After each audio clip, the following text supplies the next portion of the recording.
darkness reveals truth, not fear. People hear that line and immediately get uncomfortable, like someone just flicked off the last light in the room, and now they're waiting for something with long fingers to grab their ankle. But that's the problem, isn't it?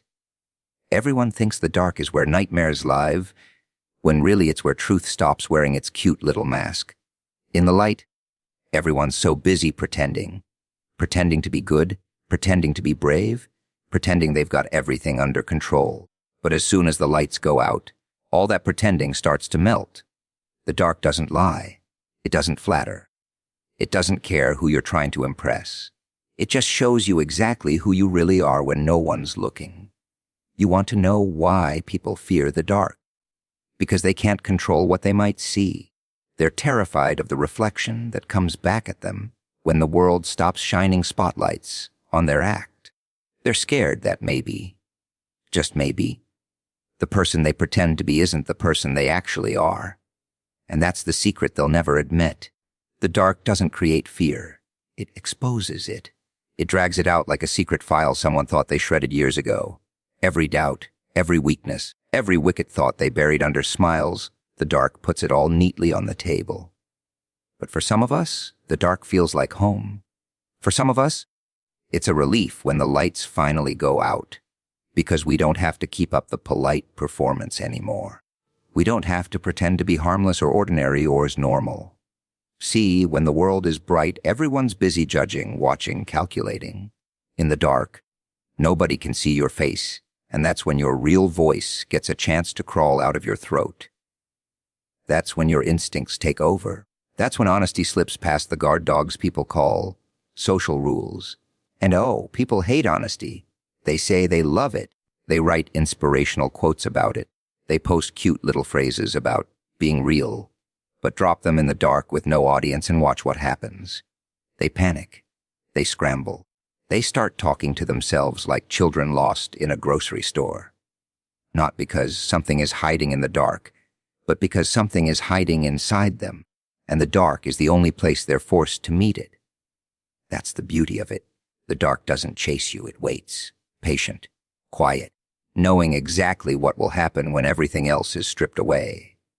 The truth starts crawling up your spine, whispering all the things your daylight version can't handle.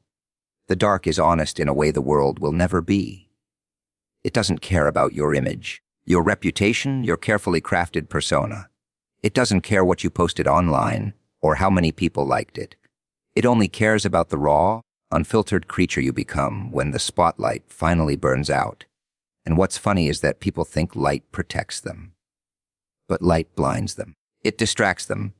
It gives them excuses and illusions and pretty little lies to wrap themselves in. The dark takes all that away. It removes the labels, the costumes, the scripts. It leaves nothing but the truth standing naked in the middle of the room. And that's why the dark isn't frightening. They are. Their truths are. Their shadows are.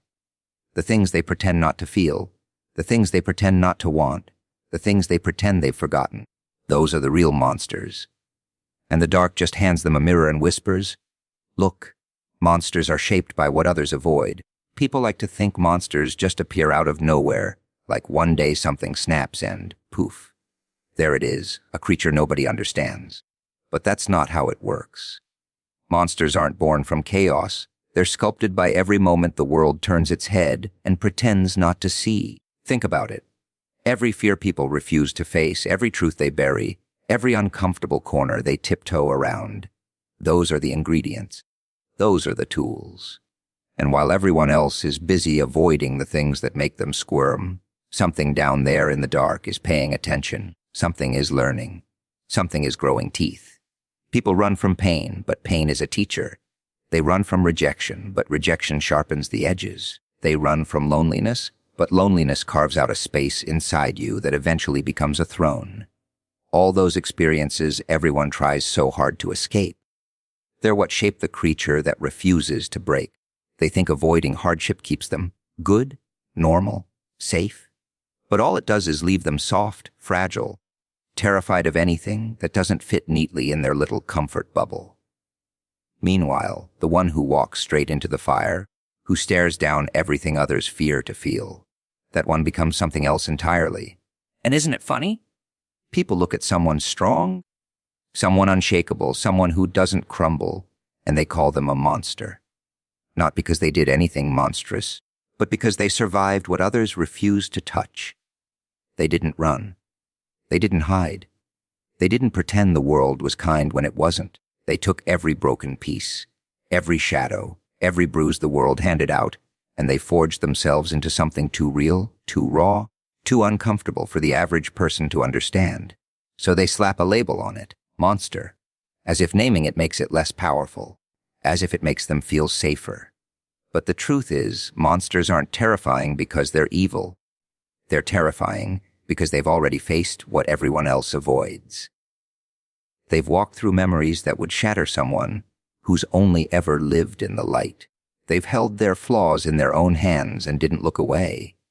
They've stared at their fears until their fears blinked first. That's why they don't flinch. That's why they move differently. That's why they stand tall in places where everyone else shakes. They earn their strength the hard way, the honest way, the way nobody applauds because nobody wants to admit it. And there's something else, something nobody wants to talk about. When you avoid everything that hurts, everything that challenges you, everything that forces you to grow, you don't stay innocent. You stay incomplete. You stay half-built. You become a walking shell of what should have been. And deep down, deep down, you know it.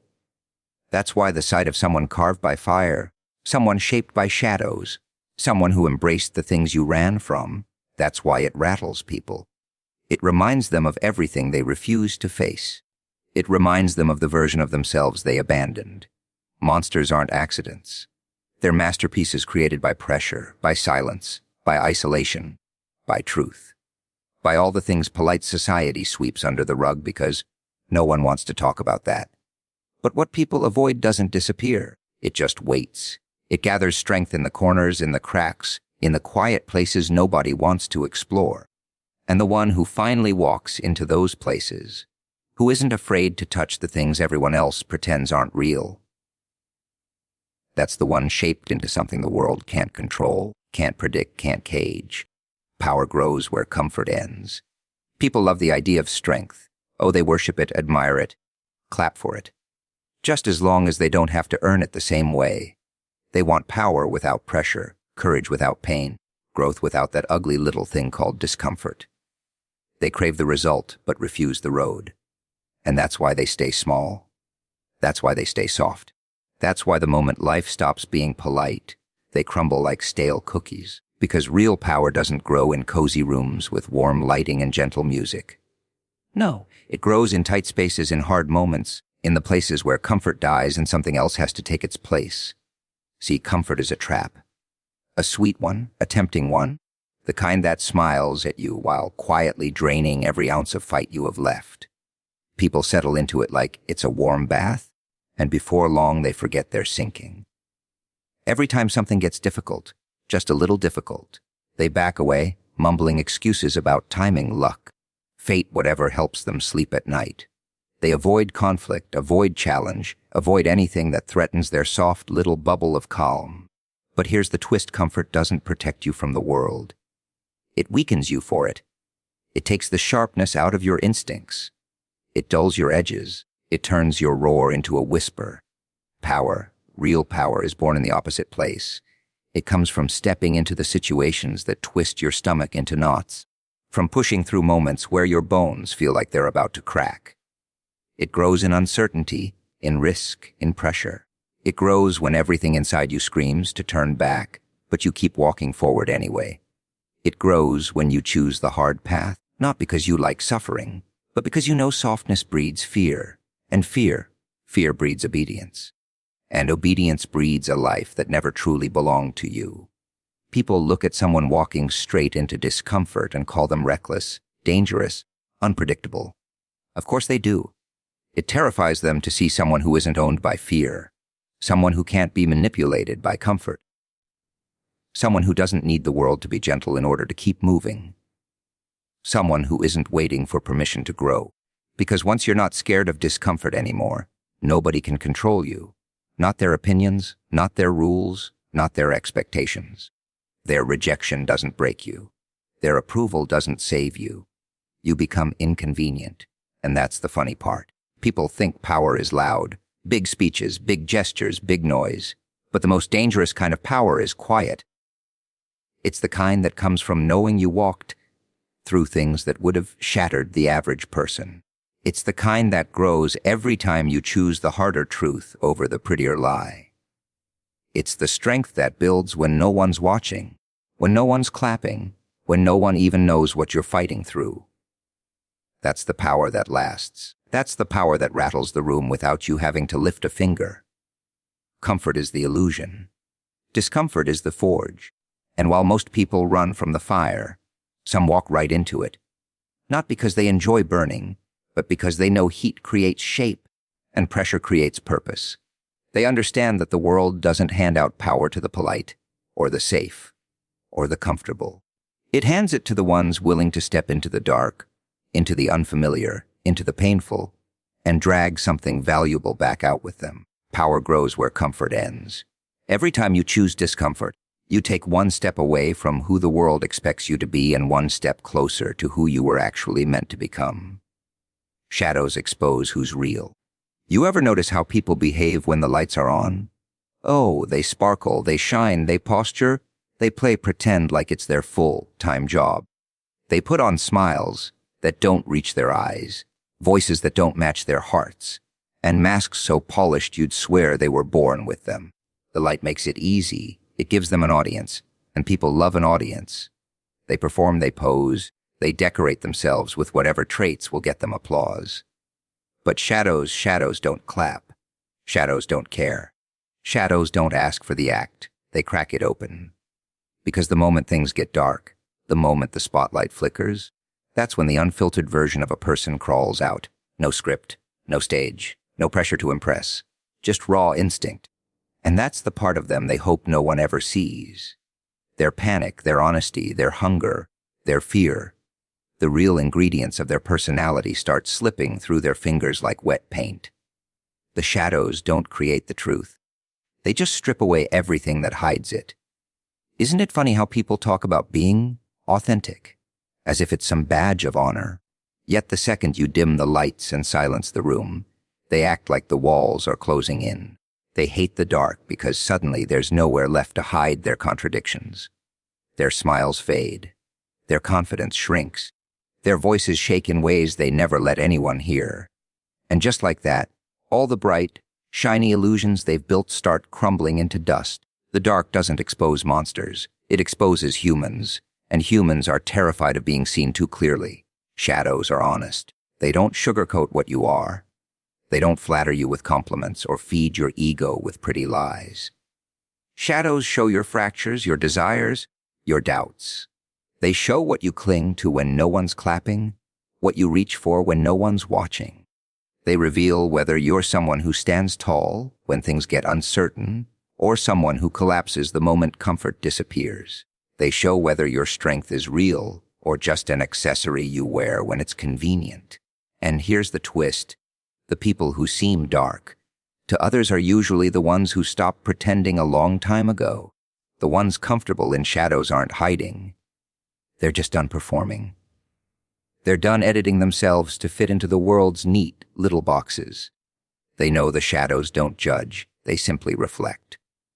And if you don't fear your own reflection, if you can stare at your raw self without flinching, then the shadows feel less like a threat and more like a home. But watch the ones who panic when things get dim. Watch how fast they scramble to find a patch of light, some form of attention, some kind of validation to cling to. Watch how quickly their confidence turns into confusion, how fast their morals twist into excuses, how their carefully curated identity starts leaking at the edges. That's the real version. Not the one dressed for the cameras, not the one rehearsed for approval, the one exposed by silence. That's the creature behind the costume. Shadows don't lie. Light lies, light hides. Light blinds. Light makes people believe illusions that crumble as soon as life stops being gentle. But shadows, they peel back every layer of pretending with surgical precision. They show the truth no one wants to acknowledge. That most people only know themselves in the light, And that version of them is incomplete at best, imaginary at worst. Shadows expose who's real. Not the prettiest version, not the proudest version. The truest version, the one that steps forward when everything else disappears.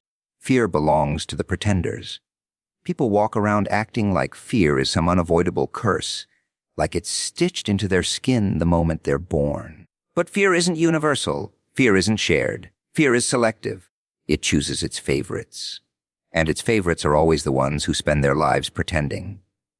Pretending to be strong, pretending to be kind, pretending to have everything under control. Fear follows them like a shadow because deep down they know their whole world is made of fragile little lies stacked like a house of cards, and all it takes is one breath of truth to send it all tumbling down. See, the ones who fear the most are the ones who have the most to lose in their own heads. They build these pretty little identities built out of compliments and expectations and polite society's approval. They cling to these masks so tightly that the thought of letting go, of being seen for who they actually are, terrifies them more than any monster in the dark. Fear is the tax they pay for living a life that isn't theirs. Fear belongs to them because they refuse to face themselves without costume or script. Pretenders tremble because they're always performing, always looking over their shoulders, wondering if someone will catch the crack in their smile or the shake in their voice or the truth hiding behind their eyes. And nothing scares a pretender more than being exposed. They're afraid someone might see the insecurity they bury under jokes, the weakness they hide behind bravado, the emptiness they disguise with noise. Fear eats them alive because they never dared to meet the parts of themselves they've spent years running from. But the ones who don't pretend, the ones who walked through their own fire, sat with their own darkness, tasted their own chaos. Fear doesn't cling to them the same way. Not because they're fearless. No, that would be too simple. But because they understand fear. They've studied it, danced with it, torn it apart piece by piece until it no longer owned them. And once you stop pretending, fear loses its leverage. It can't threaten you with truth when you've already swallowed it whole. Pretenders think avoiding fear keeps them safe. They think running from discomfort makes them stronger. They think silence, denial, and a polished image are shields. They're wrong. Avoiding fear only feeds it. Hiding from discomfort makes it grow teeth. Pretending you're safe only makes you more breakable. The more they avoid, the more fear multiplies, crawling through every gap in their armor until it becomes part of their voice, part of their decisions, part of their identity. Fear doesn't haunt them. It inhabits them. You can always recognize a pretender when pressure hits. They're the ones who fold, the ones who blame the world, the ones who point fingers while their mask melts off. They panic not because the moment is too big, but because they're too hollow to face it. They built their strength on borrowed confidence, borrowed courage, borrowed light. So when the dark arrives, and it always does, they start shaking, because now there's nothing left to imitate. Now it's just them and their unaided reflection, and that's the one thing they never practiced for. But someone who stopped pretending a long time ago. Someone who scratched their way through fear instead of running from it. When the same pressure hits them, they don't break. They don't flinch. They don't scramble for an audience or a patch of safety. They've already walked through worse storms inside their own mind. They've already faced the monsters everyone else pretends don't exist. So what is fear going to do? Show them their darkness. They already know it. They made peace with it, maybe even befriended it. Fear belongs to the pretenders because they spend their lives hiding from the truth. And the ones who face the truth, who stare it down without blinking, those are the ones fear stops chasing. The dark is an advantage, not a threat. Most people hear that and immediately twist their faces, like they just tasted something bitter, because they've been taught since childhood that darkness is where danger waits, where bad things hide, where safety disappears. They cling to light like it's the only thing keeping them alive. But that's just the story they were fed. A pretty bedtime lie to keep them obedient, keep them scared, keep them dependent on the glow of something outside themselves. The truth is far less poetic, far less comforting. The dark doesn't make you weak. The dark gives you opportunities the light would never allow. See, in the light, everybody sees everything. Every flaw, every insecurity, every step you take, someone's watching, someone's judging, someone's building their opinion of you based on a snapshot of the version you pretend to be. The light makes you predictable. It exposes your path, your choices, your intentions. And when people can predict you, they can control you. They can steer you, manipulate you, pressure you into a shape that fits their expectations. Light doesn't just reveal, it blinds, it traps. It forces you into a role. But the dark, the dark frees you. In the dark, no one knows what you're planning. No one can see your next move. No one can pin you to a single version of yourself and demand you stay in that shape forever. You get to move quietly. You get to think clearly. You get to act without 1,000 eyes trying to rewrite your intentions. The dark is where the world stops expecting, and for the first time, you can breathe without performing. People avoid the dark because they want certainty. They want clarity, instructions, guardrails. They want everything spelled out so they don't have to face the terrifying idea that they might actually be responsible for their own choices. But certainty is a cage. Clarity is a leash. In the dark, you learn to trust yourself, rely on yourself, listen to instincts you never knew you had because the brightness of the world kept drowning them out. The dark forces you to grow awareness, sharpen your senses, strengthen your inner compass. The dark trains you in ways comfort never could. And that's exactly why some people thrive there. They realize the dark isn't chaos. It's freedom. It's possibility. It's power. When no one's watching, you get to strategize. When no one's listening, you get to plan. When no one's judging, you get to transform. The dark gives you space to evolve without interruption. It gives you silence to hear the thoughts that actually matter, not the ones shoved into your head by everyone else. It gives you privacy to build the parts of yourself the world would never allow if it could see the work in progress. Light exposes you. Dark prepares you. But here's the real punchline. The people who fear the dark the most are the ones whose strength was never real to begin with. Their confidence only exists when someone's clapping. Their courage only breathes under applause. Take away the audience, turn off the spotlight, dim the world for 5 minutes, and watch their backbone evaporate. They don't fear the dark. They fear their own reflection in it. Because the dark doesn't show them the monster under the bed. It shows them the person they became by avoiding everything that could have made them stronger. But someone who understands the dark, someone who walks through it willingly, they see things others can't. They hear what others ignore. They feel shifts long before they reach the surface. They move with a kind of quiet confidence that rattles the bright, shiny people who depend on attention to feel alive. Because the dark doesn't scare them. It fuels them. It sharpens them. It gives them an edge the glowing world can't even comprehend. The dark is an advantage, not a threat. It's the place where the world stops shaping you, and you finally start shaping yourself.